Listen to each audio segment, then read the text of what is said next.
Ignition sequence start. 3, 2, 1. Houston, we have a problem. Liftoff. We have a liftoff. We copy you on the ground. You got a bunch of guys about to turn blue. What you're seeing here is a mirage. What is going on, everyone? It's Jeran from Jeranism back with another live video for you. Today is the 27th of June for some of us. However, there is time travel now because we are going to be talking to somebody who's already in tomorrow. Don't ask me how that works because I don't know. Must be a globe Earth. It's tomorrow for him because he's in New Zealand. His name is Lindsay. He's of the Tomb of Illumination. Let's bring him on here if I can get this to work. I believe so. Sorry about the delay. We had a little trouble getting him on, but we are in full effect now. There he is. Lindsay, how are you, my friend? There you go, buddy. Good. I'm happy you're here. Let me tell you kind of why you're here. I was, been voicing my opinion recently, and I said that if there was a 24-hour sun going around somebody's head in Antarctica, I said that that would be evidence of a globe because I couldn't see a way that that would work on a flat Earth with the sun going behind you. And so, of course, immediately I got a bunch of messages from people saying, hey, you got to watch Lindsay's program. You got to watch Lindsay. So I watched your show a couple times, and I couldn't really grasp it. So then a couple more people sent me more videos of yours, and I just started asking them. I said, can you summarize for me what he's saying? And they all said, oh, no, I don't know. I'm having trouble understanding it. So so I was like, all right, well, this is not good. So I wanted you to come on, and you can try and walk us through it because here's where I started watching you back in the day, is that you were the first one, well, I want to say other than me, to talk about the Earth as a Bundt cake pan. If nobody knows what that is, it's like a cake pan that has I saw him bring it out, actually, and talk about it. And I said, oh, I haven't heard anybody else proclaim that. I thought I was the only one. And then there you go. Well, that's kind of a Bundt cake pan, but it's got an inner Bundt cake pan. That's like a Bundt cake in a Bundt cake. What is that made of? Is that edible? Looks like it's like a gel cup. Okay. And something popped up online one day that said something about the holy cup was actually two cups. And I had this model, and I thought, shit. And I thought this power system was not the holy cup, there's the Holy Grail. Oh, the Holy Grail, uh-huh. Holy Grail. I thought, shit, this Holy Grail could be the free power system. The nuclear fusion they're trying to do at the moment. And it works out to be the same sort of system. If you follow along with what they're doing there, it all gets pulled into this tight magnetic field in the center here. But what they're doing is blasting things to bits and then drawing the tritium and barium. What's the other one? Barium, whatever it is, to create the nuclear fusion. When on the earthly system, the hydrogen molecule is being shredded coming up to the tropical gap here, and it gets sucked over through the Milky Way into the north. Let me ask you, where did you get the original idea that it was a Bundt cake pan? Let's not talk about the double one, just the original idea. Yeah. What gave you evidence of that? Well, when I started off earlier, I watched all the sites like the guy. He died. He had the rodent coil. Skiba? And who you said who died? Rodin coil, Rodin. Okay. The guy Rodin. Right. He had this system, and as a not a capacitor, as a the windings, the copper windings around a. Okay. Yeah, I was just wondering where you got it from. I mean, I basically got it from the height of the stratosphere, which they say is 66,000 feet at the equator, 33,000 feet at the mid-latitudes, and 22,000 feet at the poles. So then I started thinking, well, how do you have a dome that's low at the poles? And then it hit me, it's like a Bundt cake pan, kind of gives you that arc at the equator. Well, there's also another guy on YouTube, Flat Earther, way back when I first started watching it. He's quite good at astrology and that, and he knew that all the astrologers knew the northern hemisphere sky was flat. It just only started bulging at the sides here. Okay, that makes sense. So then you get into that shell shape. Yeah, and I've seen you draw it like this. Have you seen this? I've seen you draw it like this. Right? Can you see that? I don't know if it's big enough for you. I could move my camera bigger. Let me get it. Well, yeah, that's one way. Yeah. Well, I've seen you draw it like that, and that's kind of the idea, is that you would have the pole, the North Pole at the center there, right? Basically, that's the North Pole at the center. And then you'd have the equator is here and here, right?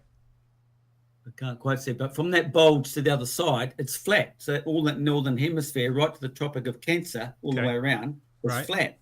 Like that, basically. And then it curves down. Okay. And that curving down, then you start looking into parabolic mirrors and what they do. Right. So if people, let me give that a real quick. If people don't know, Leslie's one of the only ones that I've really seen pushing, or at least talking about the fact that he believes that the North Stars are repeated or mirrored in the south, correct? That's right. Okay. Because go ahead. And with the parabolic mirroring effect of the night sky and the moisture in it, your northern hemisphere is flat, and that gets pushed down and projected up into the south like this, and then cast back to the observer, because parabolic mirrors bring the image back, and that's what comes into man's arc of horizon, your visual perspective. So would you? Every man has this arc of horizon, right? Yep. You only see so far, and it's 360 degrees all around him. Correct. It's a nice symmetrical 180-degree arc.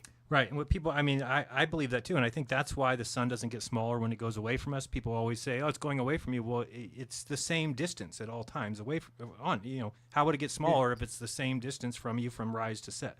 It never goes a different distance. Everything is perpendicular to the observer who's standing 90 degrees to zenith. Right. Everything is coming back to him. And it's obviously how they did celestial navigation. You get a reading off the horizon, that angle, but it's this angle they want to know to your zenith as to how far away you are to the GP point of that star. Right. And draw a circle around that star and just take more readings and get... Yeah, then the circles will tell you where you're at.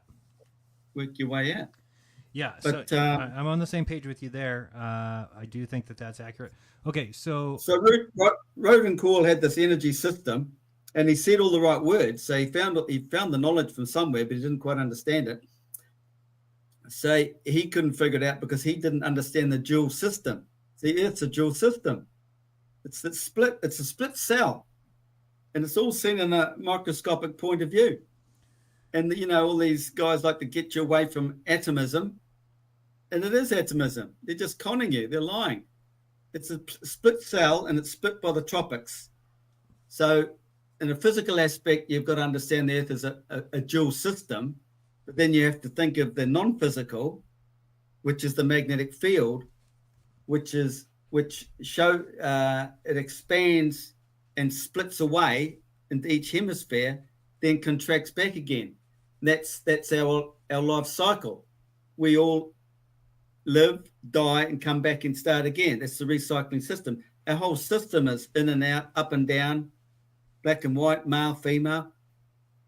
And Ken Wheeler showed this in one of his magnetism videos with the ferrocell and the light, moving the magnet around a bit, and he brought it down, and you see that the light pop out to the south, all around the south. And then when it comes back in, it pops up into the north. And I figured all this out with all sorts of information all over the place.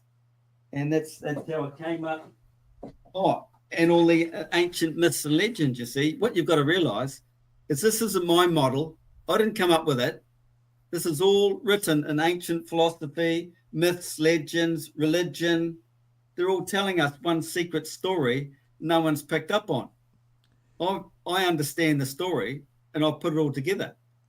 Okay, so and just one question real quick, just so I can make sure. So the actual dome, I guess you would believe in a real dome that is a mirror? It's all due to moisture and pressure. There's no solid. Okay. There's nothing solid above the head, as there's nothing spiritual below the feet. Okay. It's the same. Gotcha. So it's all based on pressure, and you have to relate to Earth. And I can show you posts on science sites that they say Earth is just like a giant magnet, and we live in the flux. And obviously, as you rise up, the flux reduces. You get weaker. So does our atmosphere. Everything gets thinner and thinner and thinner to a point you can't go any further anyway, because we can't leave this realm. Are the stars themselves, are they reflecting the sun then? Reflecting the sun. No, the stars illuminate because the sun is facing the other way. Okay. And you got the nighttime backdrop, and the water is the screen. The moisture in the atmosphere is basically the screen with the black backdrop. Okay. So that's how they illuminate. So you've got to understand what the Milky Way is. I can go on for hours and explain everything. You've got to understand. Let's just say it's the center of the flat Earth. The Milky Way comes out like a pipeline. That's actually a vacuum, like a vacuum pipe. And then I think, well, hey, that guy Dyson, he's got a vacuum and he has an air purifier. Well, the black hole of creation is an air purifier. So it ionizes the atmosphere, purifies the air, and he's got the vacuum. I'm thinking, that guy's probably a physicist. So I look him up. Sure enough, he's a physicist. Is the guy who made Dyson vacuums is? They know how the system works, mate. Wow, they know it's all flat. They're just freaking bullshitting everybody because it's all about money. I think a lot of people are like that too. Yeah, he can make more money with it. It's about controlling free power and all that. So what happens is this Milky Way, it moves as the whole vortex is turning. The Milky Way turns with it. It's like a straw hanging out of the top of a cup. And you spin the water and it's going to spin around the horizon. That's what the Milky Way is doing. That's 360 degrees is your 24-hour day. And where the bend is right here, that knuckle is the sun. And it shines across the black hole. So it sits there like that. And it's shining across the black hole. It's amplified by the black hole. That is day side. This other side is your night side, which is illuminating the stars and all that. That's all there is to it. Okay. And then you've got to understand the 3D realm. And even in ancient philosophy, it says, the sun's boring. All it does is circles. But the moon and all that, no, they're not in the 2D plane.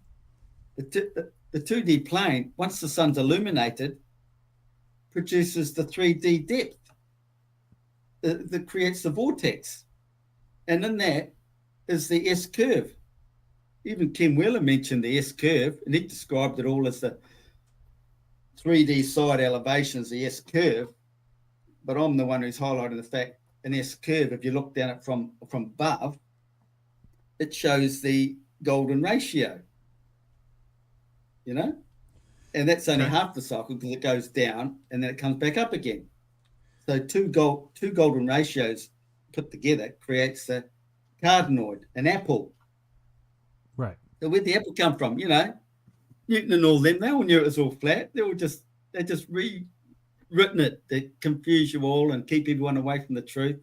Well, they've done a good job of that. So they've done a good job of that. Okay, so here's my thought, though. I believe that if somebody knows something well, then I think you can explain something simply, right? So there shouldn't be something that's so convoluted that the person who knows it the best has to spend a bunch of time explaining it all. So I'm just going to give you the floor to kind of, from the beginning of your model, kind of give us an idea, walk through it, try to explain it as simply as possible, because obviously if I'm getting all these messages, and I probably asked 8 people, and not one of them could summarize. Well, that's not true.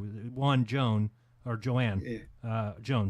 she was somebody who did summarize for me what she thought you were saying, and she seemed to do a good job. So I don't want to say nobody understood. She seems to understand it. But yeah, I'll give you the floor to kind of explain it the best you can as simply as possible. Okay, so take Earth as a ring magnet. It's got a little hole in the center, very minute. It's a place called, it's the center Arctic, right? You've got the Antarctic all the way around the perimeter. And the center Arctic has a place that a couple hundred years ago, they all knew they could never get to it. That's why they called it the place of inaccessibility. Right, and if people don't know, you can't even fly a plane within like 300 miles of the North Pole. No, you can't get way up there. You might get to about 85 degrees. Okay. But you know how you get stuff online about, the Arctic ice is melting, we're all doomed. and they show you a glimpse of a flipping bit of ice falling off. And then you go and watch these videos where guys are going north and there's just hundreds, thousands of miles of just ice and mountains. It's just massive up there. So don't get sucked in with these silly bullshit stories of the ice melting and we're all doomed. But anyway, we can't get there. Okay. But the thing is, it's like a crystalline structure anyway. It's all like a mirrored effect all up there. You can't really see. It's very confusing. It's just designed that way for us simple humans, you know. We're not supposed to go there. Lots of reports of that. And Enoch said, you know, if you find the ends of the earth and go there, you'll surely die. You just can't keep going in those directions, like south or right into the center. Right. And okay, so and above that point of the earth goes up and creates a vortex, a V shape, and it's all due to the wind. It's a wind. They even say it online on the news sites. It's called the Arctic vortex. And in religion, it mentions the four winds. And it is the four winds that it can start, because through convection, you know, hot and cold, spins this vortex. And you've got to realize there's so many things involved, and if you just take one out of the equation, it all collapses. So one thing runs that and vice versa. They all work together. Okay. So you got the four winds spinning the vortex. The magnetic field is in the wind. The ancient Egyptians wrote that. You can go online, check your meteorology, and find the two ends of the Earth come and swing around to the tropics, Cancer and Capricorn. You can see that online. They give you images. And the ancients are telling you that the magnetic field's in the wind. And then I know from all the mythological stories that it comes over, gets to the tropics either side, and drops straight down to the ground. And then the Bible says, along the ground thou shalt go, up and over the fields. So that's what it's doing. It's dropping down. So this is where you have to understand that the North Pole and the South Pole are both North Poles. They're exactly the same, except one's a strong force, one's a weak force. Center north is strong because it's more confined. Around the south is more widely dispersed. All they teach you at school is the magnetic field of the south and the north is equal. Well, they're equal, but they don't tell you it's more dispersed at the southern end. That's why we have that analemma looking like that. It's all small at the top and big at the bottom. Is that considered a monopole then, or no? Pardon? Would you consider that a monopole then? Or if it, because you're basically saying it's the same end of the magnet on both ends, right? It's a dual system, so it's not mono because you've got, it's there, look. We've got two sun analemmas they never teach you about. Okay. In the northern hemisphere, you know, there's north. You guys have to look south to see the image. Right. But over in the south there, we have one too, but we look north and see it the opposite to yours. Right. How do they explain that? Well, they don't talk about it. They don't want to talk about it. I've got this here. Science knows the dual system. Otherwise, how would they understand the two opposing sun analemmas? Why do we look south from the northern hemisphere, but turn and face north from the southern hemisphere, but see it the opposite way, opposing each other? This information is just one of many globies do not want to mention. But these two images prove the two ends are the same poles. I've explained in earlier videos. So there's a North Pole, there's a South Pole, but the South Pole is in many places. It's all the way around because it's projected from the dead center. It's just humans have to accept all this stuff. They just understand and want to understand physical stuff. They don't understand reality, which is non-physical. Yeah. It's just not what we're taught. Right, because science can only talk about the physical. That's the kind of in their rules and regulations, right? I mean, they're not going to let you go anywhere outside of that. Well, they come down to the globe theory because it's a lot easier for them to explain, because even they can't even explain it, I don't think, and they don't want to look stupid because they're physicists. You know? Right, yeah, you can't. They're the geniuses. So come on. Yeah. So you got to look at Earth as a clock. everything is projected out from the center of the clock. Like that time, all the way down the clock arm to the clock hand, the time hasn't changed. Correct. So the clock hand's all the way around here, but it's still the same time as you follow up the clock arm right back to the center. Correct, yeah. And this is what the 2D plane is. The sun is at the center around the black hole, actually. It's just off center. The black hole is the center of creation. It's the center of the ecliptic plane. And the sun sits on its horizon, just like a ring magnet. You can put a metal ball. I'll show you. You take a ring magnet and put a little ball bearing on its horizon. Put it that way. It doesn't want to fall. Do you see that? Oh, it doesn't want to fall in the hole. And that's what the sun is. The sun is locked there, which it did then, but normally it wouldn't. It just sits there. Right. And the sun spins around the horizon of the black hole. That's your 24-hour day in the Milky Way, facing that way. Projecting its light out around our realm. So if you're in the northern hemisphere, you just accept that as the one clock face. But you have to realize there's a dual system. There's a tropical gap in between, and this north is mirrored to the south. And because the expansion, north's a lot bigger. So it all boils down to a 3-to-2 ratio, which takes you back to phi and all that sort of thing. Joan Margaret says the drawing he has at the top is a cross section of the system. Perhaps he could go over it to orient everyone. The drawing at the top is a cross section. Well, show me that one. You can take the whole flat Earth if you look down on it, and then slice it through the middle. You've got a south northern tropics, northern hemisphere, tropics, southern hemisphere. So then we come over here. We've got the southern hemisphere, the tropical gap, and the northern hemisphere, the central vortex we don't see, can't get to, tropical gap south. So the slice through here, okay, and you're looking back this way. Okay. Understand that? Yep. Yeah, that's kind of what I was talking about. It's a Bundt cake pan, but we're looking from, like, if we cut it in half, now we're looking at the side of it. Okay, so all the energy to run our Earth was all created in here. Magnetic induction in this dielectric zone, where the two fields, north and south, come together and meet and create the image of the sun we see around here, which is actually at the sun we see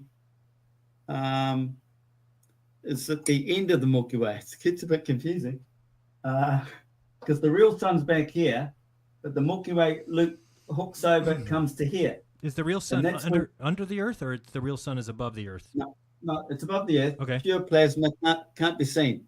Okay. And you see, we all exist in this. We're inside this flux here.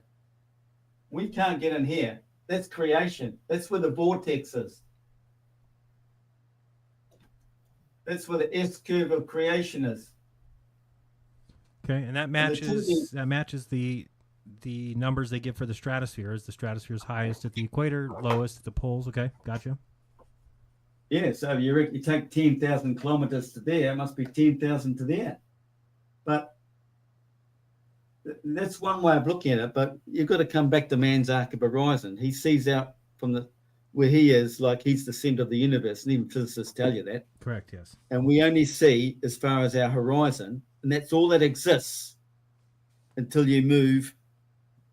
Okay, you get information coming in from overseas or whatever through all your technical stuff. But as far as you're concerned, nothing else exists outside your arc of horizon. And if you go up, you can see further because you're expanding that view. Yeah. Even the Bible, it says, "Rise up, Daniel, you will see further." And the common guy just thinks, "Oh yeah, you climb a mountain, you're going to see further." But no, it's deeper than that. My favorite one of all time, though, is Globers can't see that on a flat Earth you would see further if you got up higher. They're like, what do you mean? Why do you see further? It's like, because you're up higher. They're like, no, that's because it's a curved earth. It's like, no, on a flat plane it would be the same thing.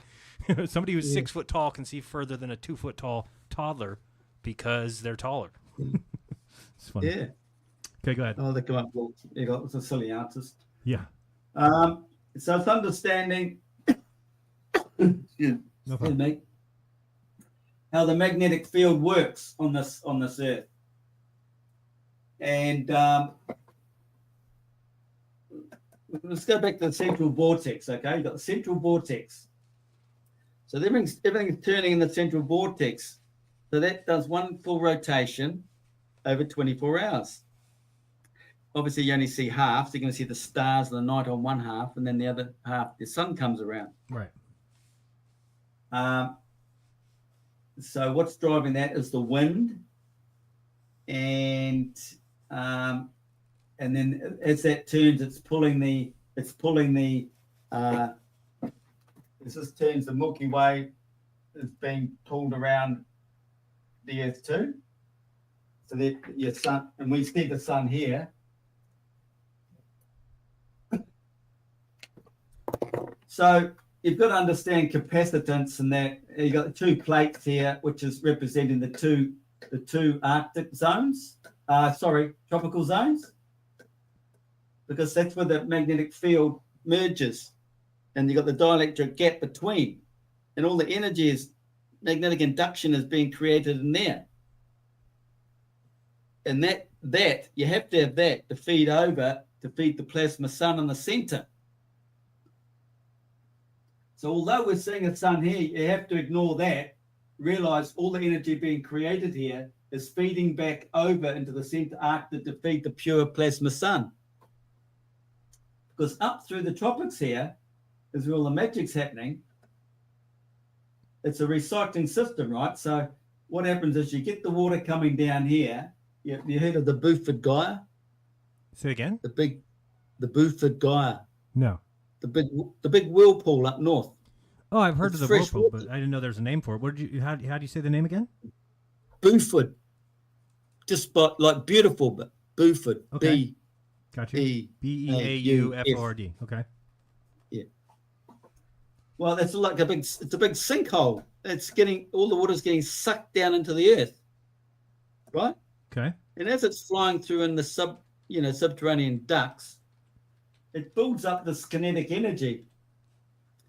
And then it wants to seek equilibrium. So it's aiming for the tropical zone, because the tropics is low pressure.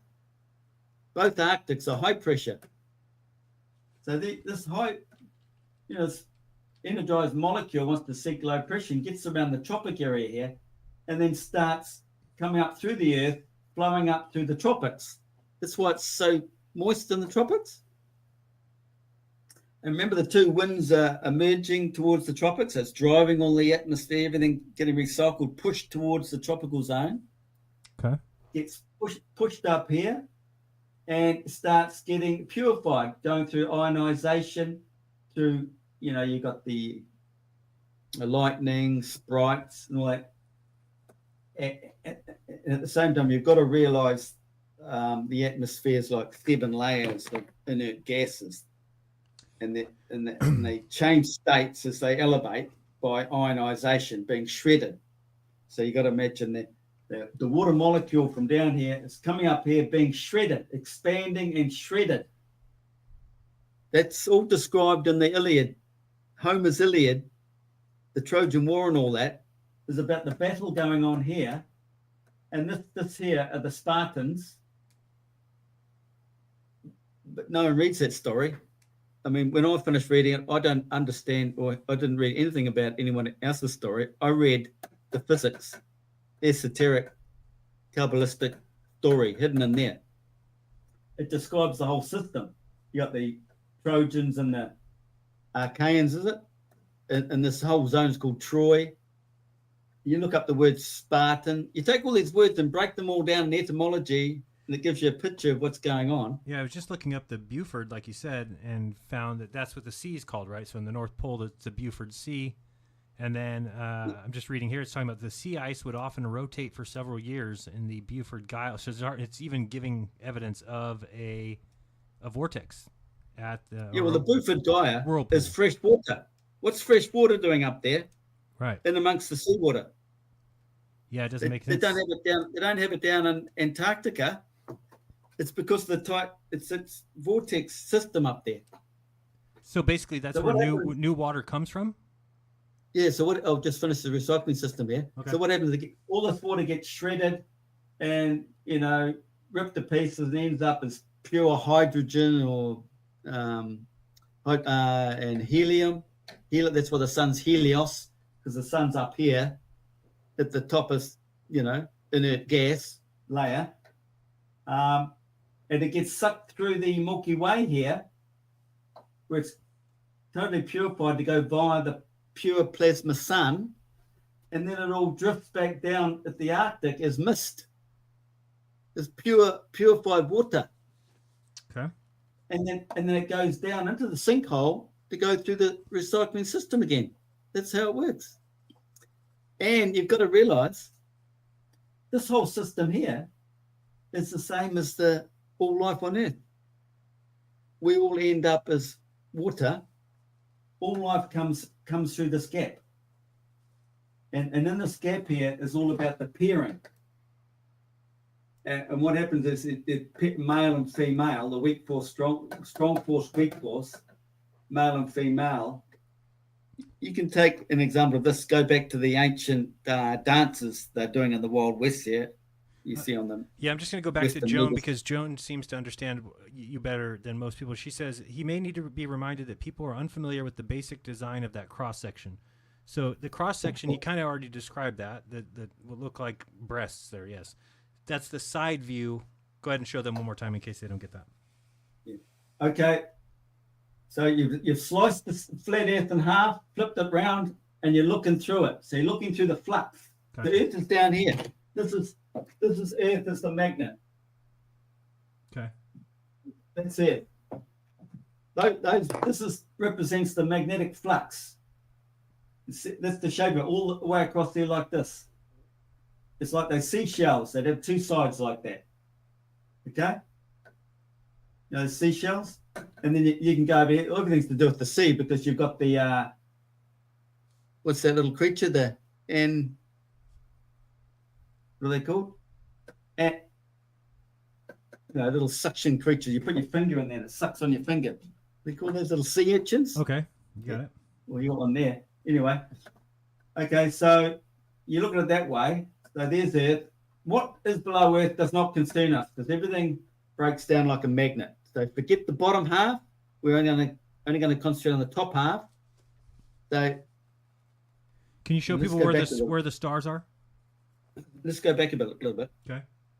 Earth is fixed and stationary because it's come from the black hole. That's where everything began, from nothing, stillness, nothingness, black hole.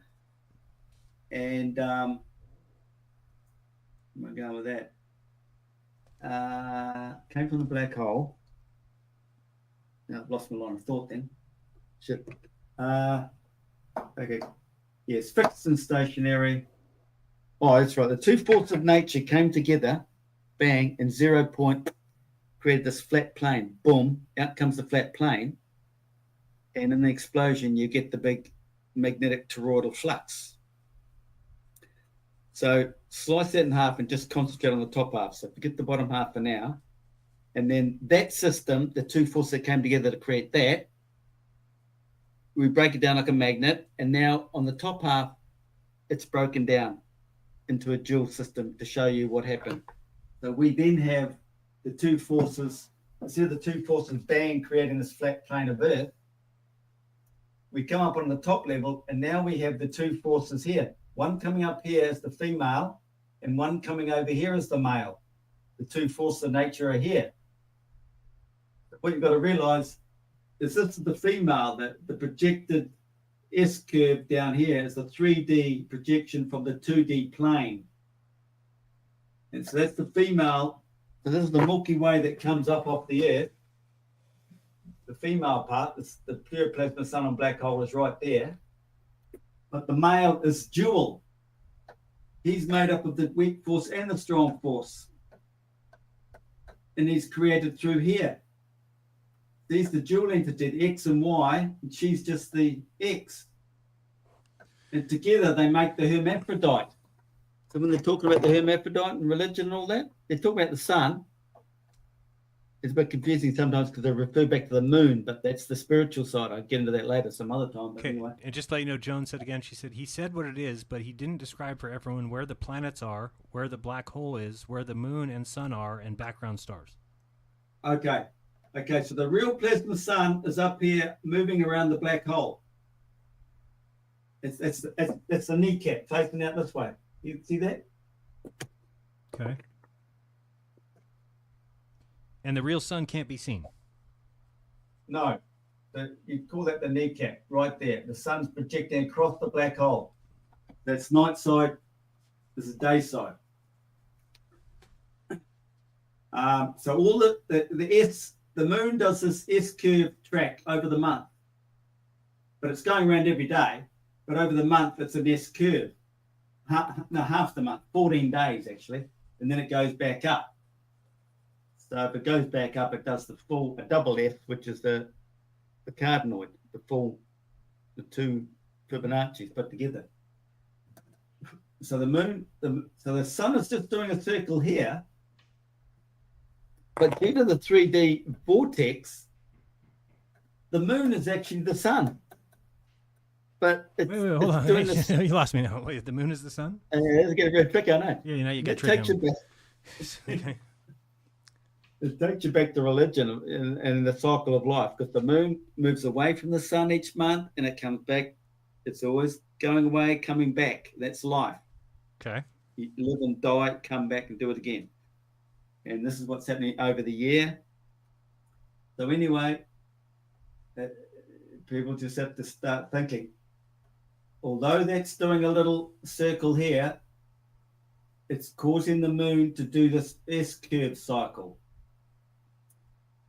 And you first got to understand how the 3D projection is created from this 2D plane. And once again, you go back to Ken Wheeler's movie video, where he's showing it all. You got the ferrocell fluid on the film, Right. and then you look in there. There's nothing there, and you look in there, and there's all this depth inside. You go, what the hell? Magic comes from magnetism. The 3D realm is magic, and we've all been created inside that magical realm, that 3D that has come from the light of the sun. That's why they'll worship the sun, because without the sun, there's nothing there. Collapses. So it all comes from the 2D plane, projects the light of the sun, projects the 3D depth and the cycle of time. And it's the moon that governs the cycles of time, because one of my earlier videos when I first started out was all about the moon. And when I started doing work looking into it, I came up with all the numbers.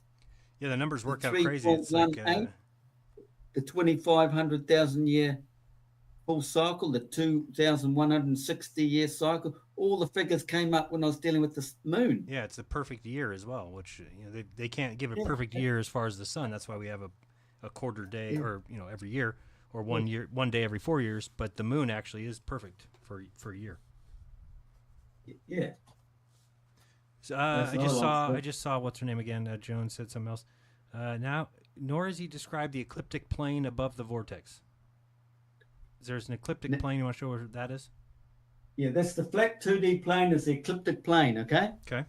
And the ecliptic plane at the top, the sun follows the magnetic field of Earth, and the magnetic field of Earth is always coming out and coming back in. So the ecliptic plane governs that. Imagine this big round ecliptic plane, because you've got the black hole in the center, the sun just off on its horizon of the black hole, and all the planets are out here on these tracks I've drawn here. They're all out there. All the energy comes out of the center. So obviously, the sun is going to move quicker than all these bodies here. So you're taught in science that the sun passes the flipping planets in retrograde and all that BS, when nothing passes the sun because it's quicker. the sun catches up to everything and passes it. So when the sun starts catching up to it, science is telling you, oh, the planet's going backwards. What a load of crap. The whole system is run on one central vortex.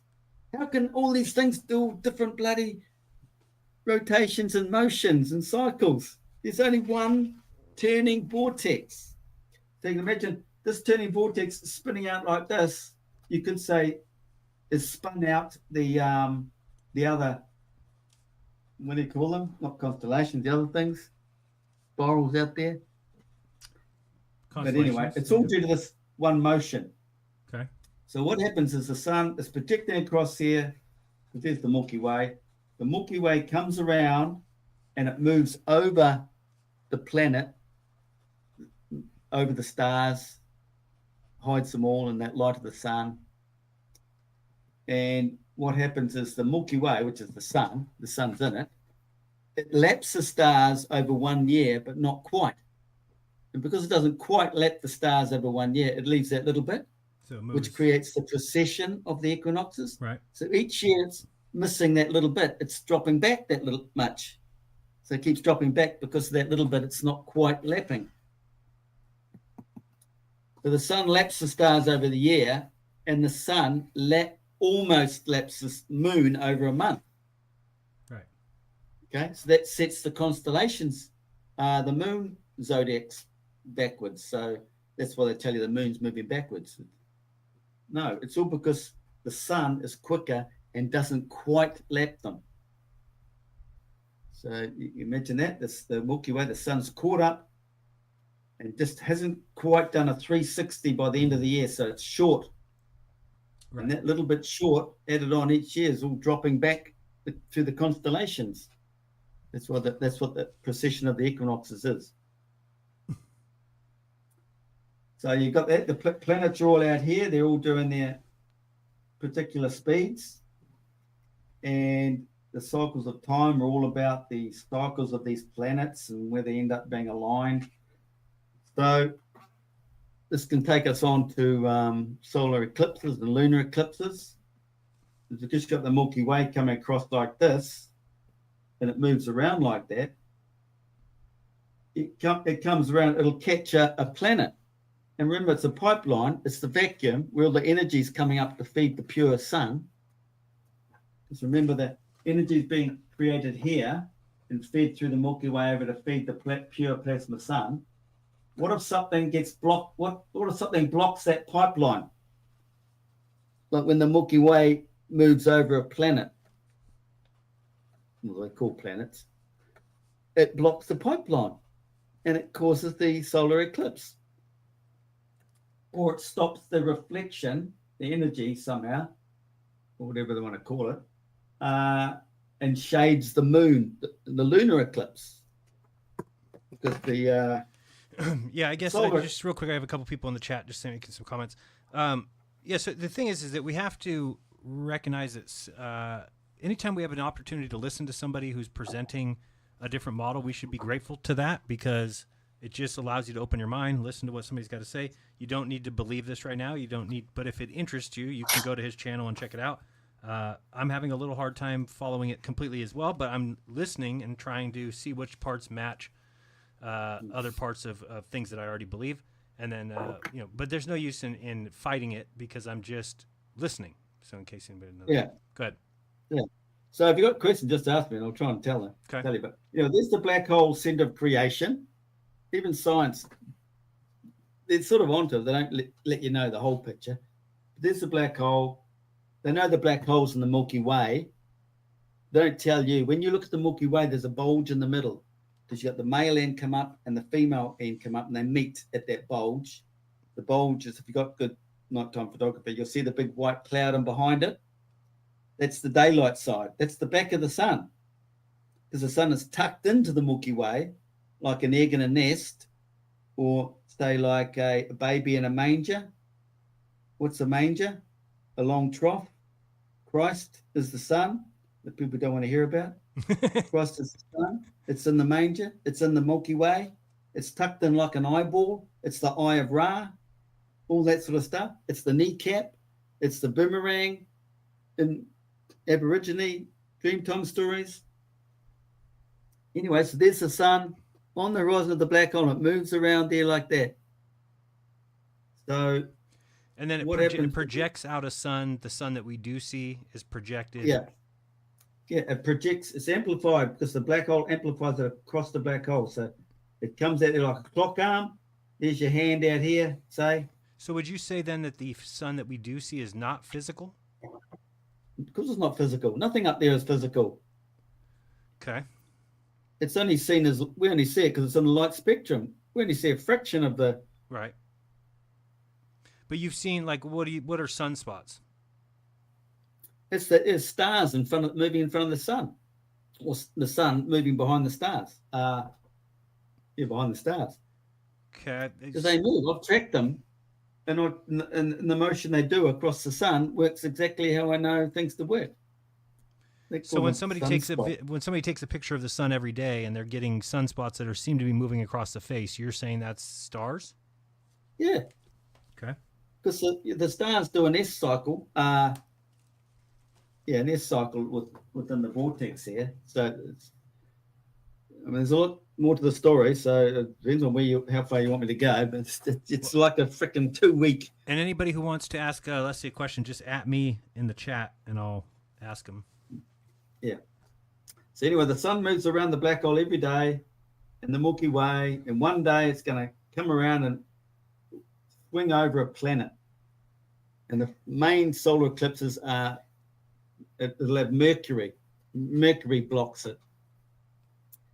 And you're talking about the little transits, when the Mercury goes across the sun?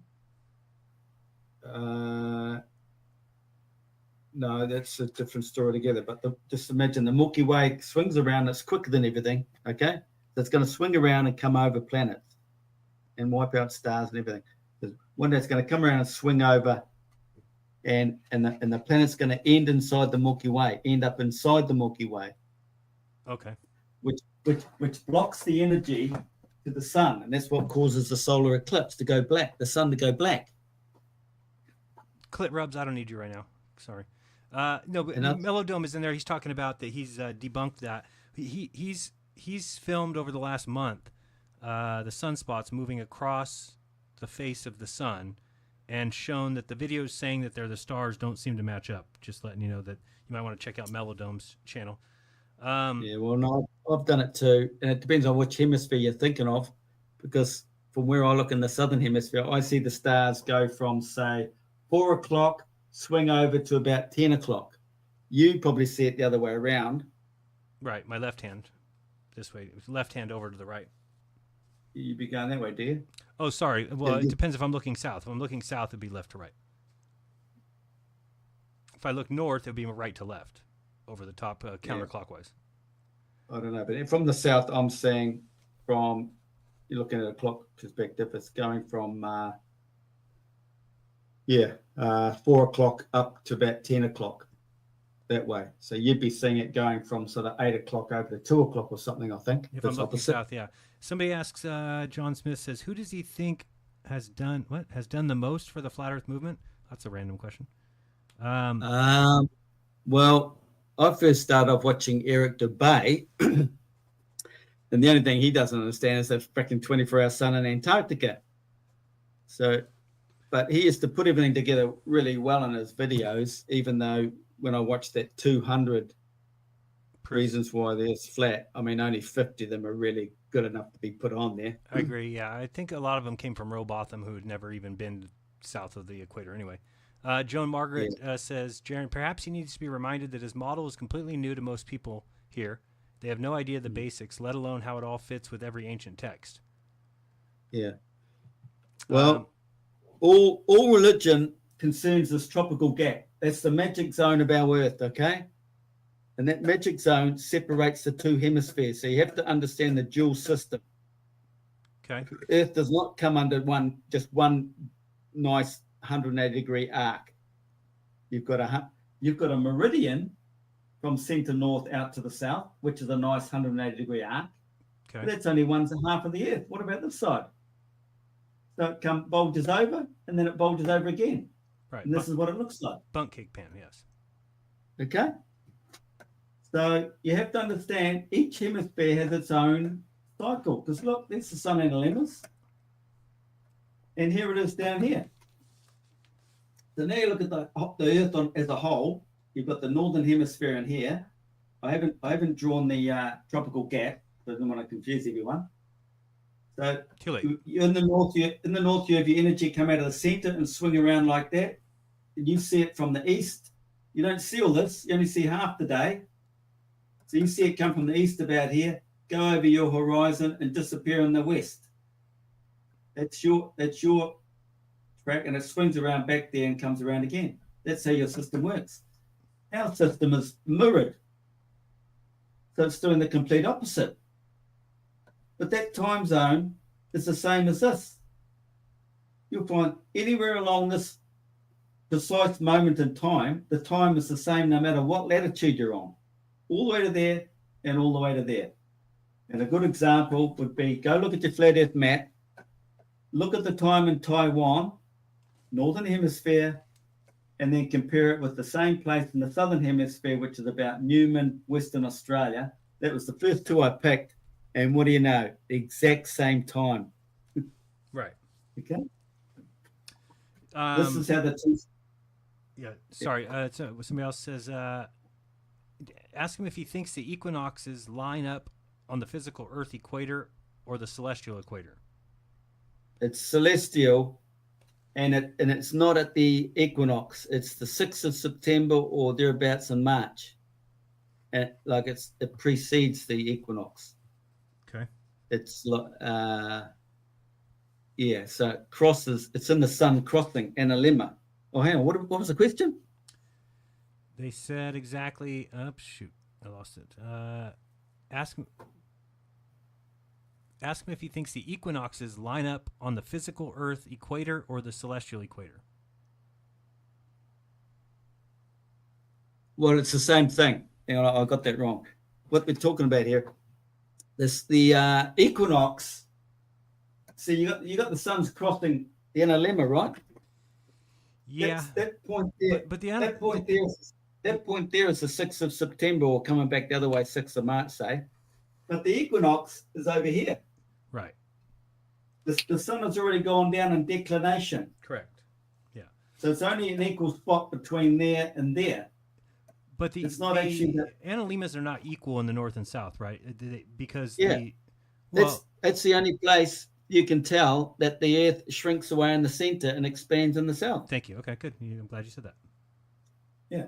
So at that point there, that ends up 9 degrees. It's just before the Cancer. Right. Just before Cancer. And what date did you say that was? Eh? You said that was September something? September the 6th. 6th, okay. Well, and what day was the day of creation? September the 6th. Okay. The whole religious story is about the southern hemisphere. 6th day of creation. That's going into religion, but anyway, it's to do with that. And that divine spot there is where all the planets sit level. The ecliptic plane is dead level. So you look up in the sky, you'll see Saturn, Jupiter, all their pretty pictures all look level. They're all sitting level. Correct. Yeah, they're on the same plane. And then the ecliptic plane starts flexing and going down, and out all around. It's like a jellyfish. Starts going down in declination, and then it gets right down to 23.4 degrees. That's down and out all the way around. That's your December solstice. Then it starts coming back up and in. Look, it's coming in. The sun in a lemma is narrow, up and in, wide, down and out, up and in. June solstice, down and out. And with this flexing of the ecliptic plane like this, it's basically the magnetic field. The sun follows that, the projection. So we see the sun moving down in that flexing. But at the same time, you've got to realize that the southern hemisphere is coming in like this. Yeah, that's the part that I'm a little bit lost on. Somebody says, ask him to describe the cross section in the most basic way he can. The sun crossing an element. That's due to this flexing, you see. Mm-hmm. So you can imagine the sun running down my arm, down to my hands. Okay. And then coming back up. And at the same time, it's going like that, up and in. It's like out to the southern hemisphere. But you're talking about over the course of a year. Yeah. Okay. At the same time, it's going around every day, right? Right. It's going around every day as well as going like this. So you can see how it creates the sun and element crosses over because it's going around and going up, back up again. Right. There's this crossover point. Correct. They have to think about that one for a while. Okay. But yes, the sun's going around every day, and it seems like it's going down and then coming up. So if you get a photo at 12 o'clock every day, you're going to get this figure eight kind of system. Somebody says, ask him to describe the cross section in the most basic way he can. So think back up to the top, the cross section. If you could just explain it again, they still don't think you. Just look down on your flat Earth if you can, which we can't. You can only imagine it because we can't get high enough. It's all azimuthal, equidistant stuff, straight coming out from the center to the other end of the Earth, Antarctica. All you're doing is putting a slice through it and opening it up, and you're looking back through this way, aren't you? You're looking back through there. If you laid it out flat, you're looking back through the flux. This is the flux, the magnetic flux of the Earth here. So we live down here on the plane of the Earth, inside this magnetic flux, which really goes over like this, and it comes down like this. We're on this plane in here. Correct. That's the magnetic field. There's the atmosphere. I mean, the layers. Our atmosphere is way down here, but it reduces in pressure, changes gaseous states only through ionization up through the guts here. It's all getting blown in towards the tropics and all gets drawn up through here, being vacuumed out, sucked out. All the crap drops out into all these desert areas here. You think that's what causes the major jet streams that are upwards of 300 miles per hour? Yeah. Because you got the high pressure zones in the Arctics, low pressures. You got you got 7 layers. You got 7 layers of expansion above the Earth, and you got 7 layers of compaction below the Earth. This is solid as low as you go. That's why down here is hell underneath the Earth, shoal or whatever they call it. But you're being illuminated. You're consciously elevating by coming up this way, aren't you? You're coming out of hell. I'll show people real quick. This is a Bundt cake pan, just so people can see what he's talking about here. Oops, that's a little too large. Let me get down a little bit. So if you picture what he's showing you is if we cut this in half and we're looking through the side of it, right? So that's what he's doing with the cross section. We would cut this in half. We're looking through the side and kind of getting an idea of these 2 humps being the 2 humps he's got drawn. This is the central vortex. And then you would have the tropical zones in the middle. Okay, go ahead. Yes, slice through there. Right. Let me see what else we have. We've got Jeran. If I didn't know what he was talking about, I would be completely lost as well. Thank you, Joan. And we've got I'm wildly frustrated that he's not explaining the elements of it. I don't know. Maybe he's on to something. Maybe he's on something. What? I don't know. I'm wildly frustrated that he's not explaining the elements of it. Well, I think we kind of did explain it. I mean, you can go, I guess, pretend like this is the first day I've ever heard of this. How would you explain the cross-section? For me, it's my first day ever looking at this. So I guess she wants you to show where are the stars, where the sun, where's the moon, that kind of deal. They're all inside here. They're all inside here as projections. They're only holographic projections from what's turning in this S-curve vortex. Everything out here is turning due to the fact that this is turning. So that all you see is light. I got you. So you're saying there's not this huge sky dome turning. around the Earth. You're saying it's just the no. small section right above the black hole that's turning, which is then projecting out and showing everything else the appearance of turning. Yeah, you can consider all this as fixed. While this turns, it sends the images around. It's like a clock hand, but due to the S curve, they're not exactly going straight.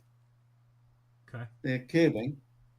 And then you've got to understand that we see everything go over us like this, but then you got to imagine you're at the center of the universe, and creation is horizontal. We're always perpendicular. Instead of seeing things go around like this, that half of the day, because we'd see all of creation. He's pretty clever, this God, you know. It's like this, so we see it go over us for half a day and then hit the earth. The creation's horizontal. We see things perpendicular. Somebody asked, sorry, John, I don't know what to tell you. I don't know what else I can ask him. Jeran Song says, can you ask him if the layers above and below are what the Hindus refer to as lokas? Not sure about that one. It's a tricky one. It's more spiritual, going spiritual, I think, isn't it? We've got elevations. We have to raise ourselves up. That starts getting into chakras and all that sort of thing. Okay. We've got 7 layers of atmosphere. You got the 7 notes, 7 all sorts. Yeah. 7 colors. 7 colors. You got 7 chakras in your body. 7 days of the week. Everyone thinks they've got a soul. They might have a soul, but it's not illuminated. It's sitting down there at your sacrum. It's in your anal.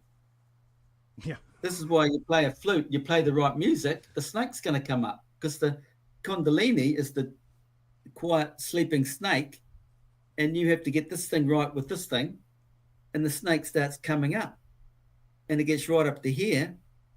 That's self-illuminating, the 6, but the moon always adds her 7th. So you have to go back to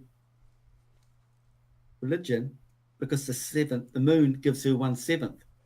The moon has to be in your conception moon sign for you to gain your 7th, your purple, to be completely illuminated. But that's going on the spiritual side of Earth. And so that takes us back to Earth and understanding why man is connected to Earth. Because look, 2 hemispheres of the brain. You can look at it this way, one hemisphere, another hemisphere, and what's in the center? You've got a split between the hemispheres, but it's more shown here. And that's why man is of the earth, because it's so connected. So when the religious story starts talking about Jesus, it's telling you 2 stories: the physics of earth and of man, his meaning to life, spiritual ascension, the light within man. His pineal gland is his sun, the son of man, the light of man. Where is it? It's in your pineal gland. Where's that? In the center of your brain. Well, where's the pure plasma sun here? Right in the middle. So you got the pineal gland, you got the pituitary gland as represented by the moon, and you got your hippocampus, I think it is. Hippocampus is I think that's the Trinity, the third entity. That might be the planet that ends up inside the solar eclipse. Involved with the solar eclipse for spiritual enlightenment and all that sort of thing. That's a whole different subject. But if you want to stick to people like to understand the physical world, but understanding this is difficult because they want everything to be physical. When did you, just so I know we take it aside here real quick, when did you come to Flat Earth, and what did you believe before that? How recently is it? If you could just tell me that. It all started when it dawned on me of what the hell they did on 9/11. Mm-hmm. Oh my God, it was sickening to realize what they'd done. The truth, not the freaking story they have on mainstream. The box cutters, the damn Arabs? Yeah, okay, go ahead. Yeah, not the Arabs. No, they'll point you in that direction.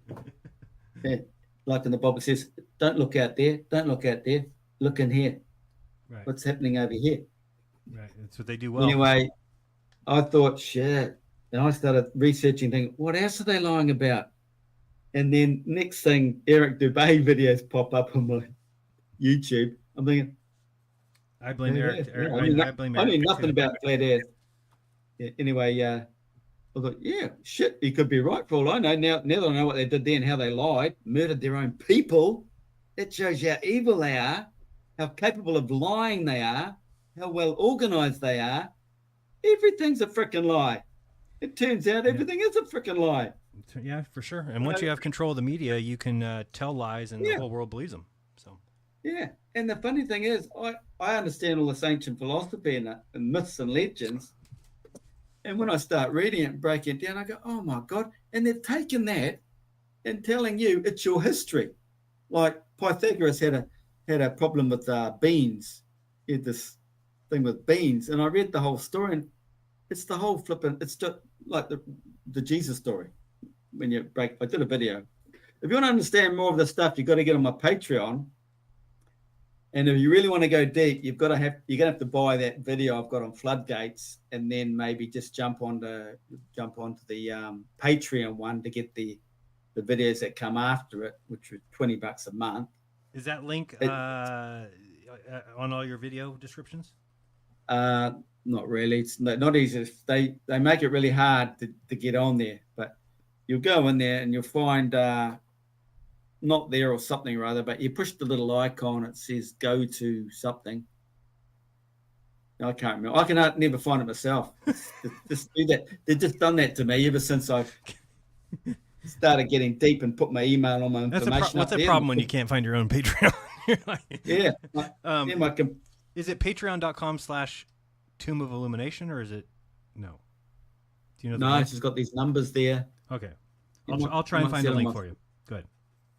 On my Facebook, Lindsay Harris. Okay, and your channel, I know you say your channel is shadow banned, which all flat earthers are, but the other problem is that the name is, because people hear Tomb of Illumination, and if they search that, they're not going to find you because it's El-lumination. So it's Tomb of El-lumination, just so people know. EL-illumination, yeah, because L represents God. Correct. And our realm is godly illuminated. I couldn't believe when I found out that the word angel ends with L, and then every angel's name, Michael, Azazel, they're all L. Yeah. It's like how you go your whole life and don't realize these things. I don't know. You got to realize angle. You got angle, and you have angle, and you got angel. Angel's without angle, and everything is about this direct line. It's the scepter, the spear. It's an alignment between the north and the southern hemisphere. So do you have any good? Do you think it would be provable, or at least in some way to show it to be true, that the north stars are mirrored? I'm sorry, that the southern stars are mirrored northern stars. Well, I've done videos on Sirius, Betelgeuse, Aldebaran. You know exactly what star that is in the south, you mean? Yeah, well, they're the same star. The two on, like, Sirius and Rigel, is it the two on that side? I don't know. And there's two on the other side. Okay. What is it? Sirius and Rigel are actually Aldebaran and Betelgeuse, or was the other? Something like that. So if somebody wants a little project, that would be fun to do. I mean, you should be able to use stellarium or some way of... it's very tricky because in the south, it's all about your zenith. That's why they have to know where you are. That's why that Stellarium app wants to know exactly where you are, because it's all to do with your zenith of your arc of horizon. They know where you are. They suss out that star and that location at that minute of the day, and then give you the image of everything else around you.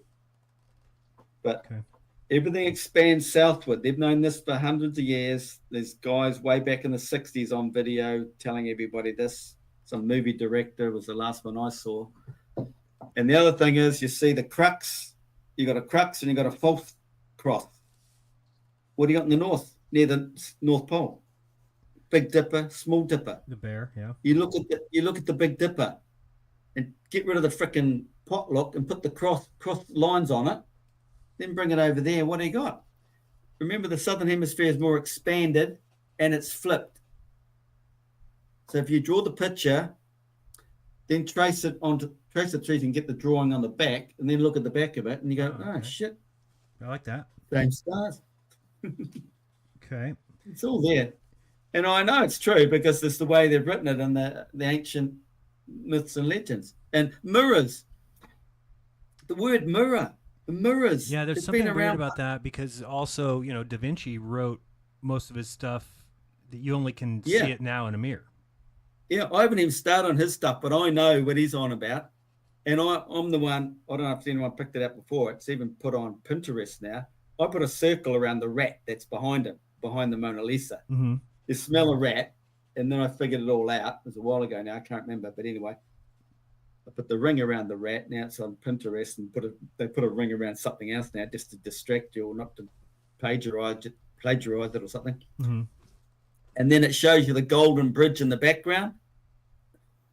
The Golden Bridge is connected to this spiritual thing, connecting the two hemispheres. There's a golden bridge that connects the two at a certain time of the year. Like crossing the Red Sea, there's a bridge there in the old spiritual story. So he's got the golden bridge there, so he knows. And he's got a rat there, smell a rat. There's something going on, There's more to it, but I can't remember. Mm-hmm. But, ancient stories tell you that all the ancient philosophers, all the wise men came out of Egypt. Mm-hmm.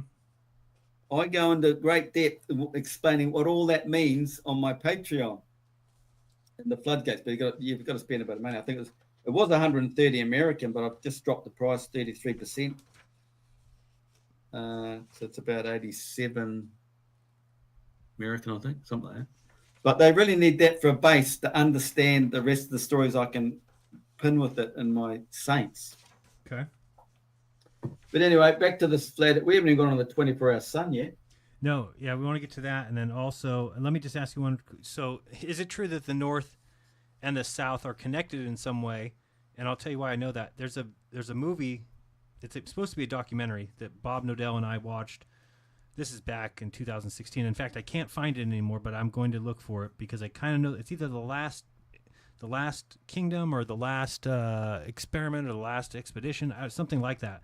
But it's a story of these guys who went down to Antarctica. They got stuck. They got lost. They were trying to get help. They couldn't get help. And then they were about to die. And then they woke up and were picked up at the North Pole. And somehow they went through something that took them from the South Pole straight to the North Pole. So that's in line kind of with what you say, right? Well, that's probably connected to the mythological stories, trying to tell you that the South is the North. Okay. And that's what you've got to imagine. The South is the North because it's mirrored. And you've got to realize both those are North Poles. It's one of the earliest things I picked up on because you go online, you read everything, you go, well, hang on. The Arctics are both ice, both high pressure, both cold. And then you find out the magnetic fields and the wind, and they're both going to the tropics. They've got to be the same. They must be the same. And I just expanded on that. And sure enough, I used to say right back in the beginning, but then I started getting confused later on, changing it all around. But anyway, they're both North Poles, and the South Pole was either side of the tropics. They both come to the South Pole. And that's how it's worked out. And it's bang on because there's two South Poles. It's capacitance, what we know in physics. But wait, hold on. If I'm at the tropics, my compass doesn't point towards the tropics. Yeah. So if you're in the Northern Hemisphere, you've got a Northern Hemisphere compass. And if you're in the South, you've got a Southern Hemisphere compass. Okay. So your Northern Hemisphere compass is always going to point north. Right. But you start coming back towards the tropics.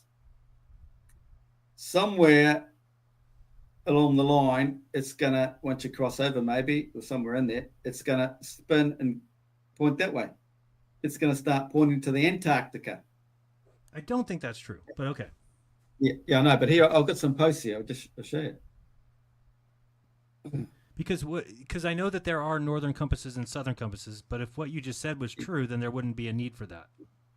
And you have to ask the right questions. If this whole life realm is about asking the right question. That's written in ancient philosophy. What's the question? You have to know the question or be asking the question to find the truth.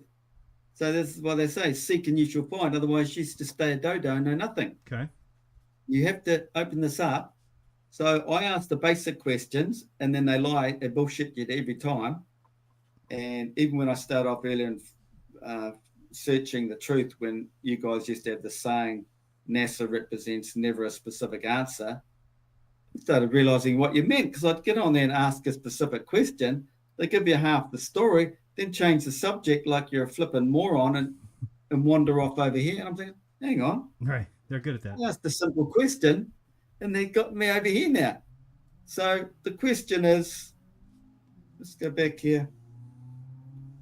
You've all seen the pretty pictures of the Earth with the magnetic field coming out of the bottom of the pole and coming up to the top of the ball. Right. Right there should be telling you something. What's it telling you? One's coming out, one's going in. Okay? So then you come along here and go, which one is it? I'll read these all out. Earth is similar to a giant bar magnet with magnetic field lines radiating from the south to the north magnetic pole. So they're like, that's what their theory, the ball there. Charged particles become trapped in these field lines, forming the Earth's magnetosphere, magnetic field lines generated by the Earth's internal magnetic field. Internal. It's internal, all right. It's internally in here, not down inside underneath in the shoal. Internal is the center Arctic. Then you come over here. Wherever you are, what was the question? I think the question was, will it? No, it's a screenshot. I can't see it. Anyway, wherever you are on Earth, the magnetized needle of a compass will always point in the same direction. Okay, so they're lying again there. They're saying it's all going to point north. This occurs because the Earth's magnetism, Earth behaves like a giant magnet. But then you ask the real question, like, why does my compass dip at the Antarctic and the Arctic?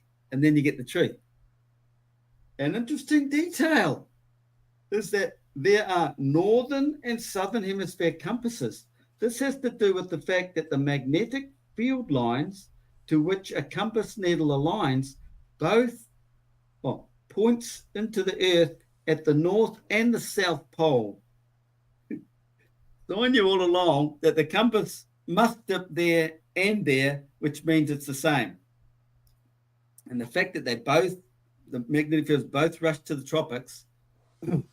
Yeah, I guess here's what I'm confused about is that if that were true, then you wouldn't need a compass for each hemisphere, because you're saying that, let's say I start out in the north and I'm going to go visit you in the south. So I take my compass with me, it's pointing to the North Pole. You're saying at some point in my traveling to you, my magnetic needle would flip and now it's pointing south. So if that's true, then I don't need a southern compass. It became one. But I think you do need a southern compass because all compasses are just going to point north. And there's more up there. I heard you say that before. I've got some more here. Okay. In the northern hemisphere, the magnetic field dips down into the Earth, so the compass needle has a weight on the south end of the needle to keep the needle in the horizontal plane. In the southern hemisphere, the weight needs to be on the north.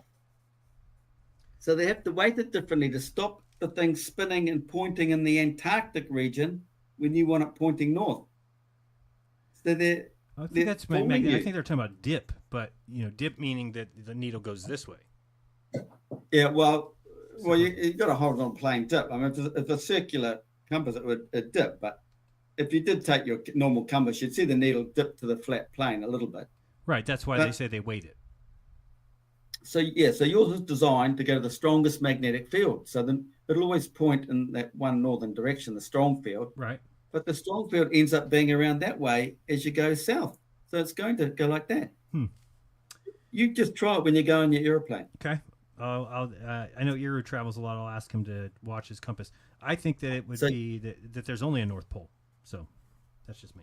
Yeah, no, it's no way. All the south is the north as well. There's two norths. There has to be. Otherwise, how does the wind of the magnetic field come to the tropics to create all this energy of Earth? And why do they even draw it on meteorology maps? All the wind coming. Okay. It's all fully described. And we know that in capacitance, the metal plates, magnetic fields,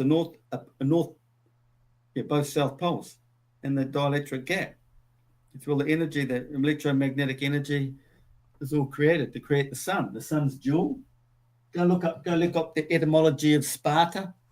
And then think of this two rotating, the spiral, the helix flying up through here, which is basically the Milky Way. So you've got to look at that system, and then whatever's in here, you collapse it back to a flat plane. Okay, So so we let's live in this good. we live in this projected 3D realm, but it all goes back to a flat plane. And what do physics tell you? Oh, everything can collapse back to 0 point or black hole. Singularity. Because Yeah. they know the whole flat earth system. Okay, so let's talk about the 24-hour sun, since your model calls for it, and we want to see Okay. that. Okay, so your system in the north, your sun comes out of the, you don't really see it that way. It's just everything's of the mind anyway, but that's behind you. So your half is just when the sun comes from the east, Can you goes across your horizon Can you and show us finishes where in the west. show us where the equator is, just so I can understand what you're drawing? That's the equator. Oh, the little circle. Okay, gotcha. Yeah. You want to make that darker? Yeah, just so people can see. That's not where people would think the equator is. Okay, we see it now. So, and they say the sun's there in that ecliptic plane, just the small gap of the tropics there. Right. In theory, that's one way of looking at it. It's just because it's created there, but that's in the physical aspect of everything, the physical realm. But you've got to go deep and realize the real one's back in here, works like a clock, and it's connected to this one. As this vortex turns, the sun moves around. So, like a magnet, everything keeps breaking down. So you've got the center of creation, then you break it down again, and it becomes a dual system. And this is the dual system here, the two hemispheres. So everything that happens in this hemisphere is mirrored from this northern hemisphere. So when your sun comes around like this, the sun is coming out of here going around like this. So in the December solstice, you just got to imagine the whole day is going right around like this.